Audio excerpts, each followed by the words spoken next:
Select destination. Tokyo Game Show. So Chad is going to load up a forge fly-through of Headlong. This map is actually from Halo 2. The criteria for picking the maps for Anniversary, for one thing, it was actually a really difficult decision about a year and a half ago when we had to pick between the original Halo CE gameplay and whether or not we wanted to support Reach instead. And we realized that if we're coming in a year into the game's lifespan, into the middle of that ecosystem, I think the last thing we want to do is reduce the active play membership and sort of make a hit on the ecosystem like that. So we decided to go with Reach. Now that meant that we had some philosophical decisions to make about which maps to put in.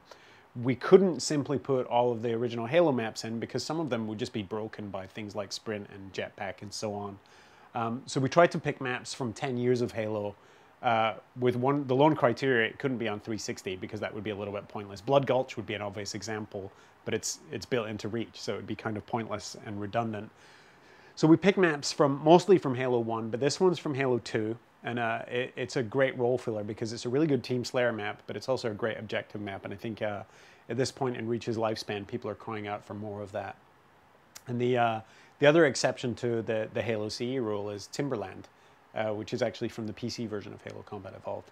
So those are the only two exception maps, and we're going to show you a firefight map in a little while.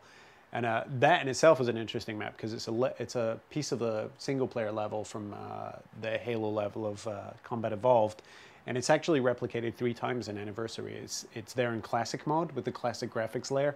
It's there in Anniversary with reimagined graphics, and it also exists in Firefight with a completely radically different look and feel. Actually, we made some changes to the way it played so that it worked better with Firefight. So you guys probably recognize this structure. Maybe not the exact location because we had to hem it in differently so that it could work as a firefight map. But this is actually one of the first places where you have a standoff with the Covenant in the campaign mode. And if you think about the way it played in campaign, it actually feels a little bit like a firefight mode where you have waves of Covenant and Covenant reinforcements coming in. But now, of course, you get to do it for score and achievements. We've added some other stuff. Obviously we added story via terminals, and we've redone the music and the graphics, but we also added skulls. So you can actually have game-altering skulls implemented in campaign.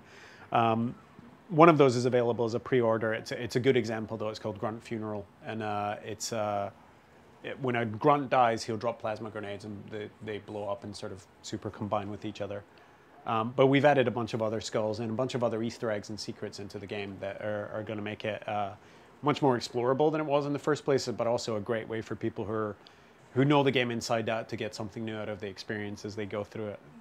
And people have a lot of memories. One of the weird things about 10-year anniversary is it's now kind of intergenerational. So we've talked to a lot of young dads, 30-something dads, whose kids are now 10, 11 years old, and they're saying, well, now I can maybe get my kid to see what I was playing when I was in college and when I was playing System Link games, and it's kind of funny to see that. But.